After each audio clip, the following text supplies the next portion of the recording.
எனக்கு ஜாதக ரீதியாவே ஜீவ சமாதி ஆகும். இந்த மண்ணுக்கு வந்துட்டோம், 4 பேருக்கு நல்லதை செய்யணும், நம்மளால எத்தனையோ உயிரை காப்பாற்றணும். அதான் விதி, நம்ம விதி. ஏன் எதிர்காலம் நான் எப்படி இருப்பேன் எல்லாத்தையும் நான் பார்த்துட்டேன். அடுத்தவங்க வரவங்க இதுவும் எத்தனை நாள் என்ன எல்லாமே சொல்ல, அவர் தலையெழுத்த கருமா எல்லாத்தையும் நான் மாத்துவேன். சரிங்களா? என்ன நாடி வரவங்களுக்கு நல்லது மட்டும்தான் நடக்கும்.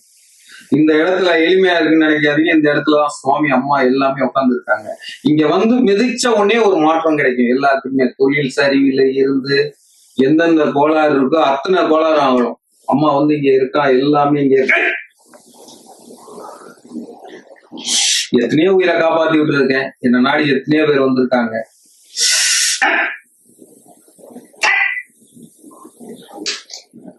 Hey!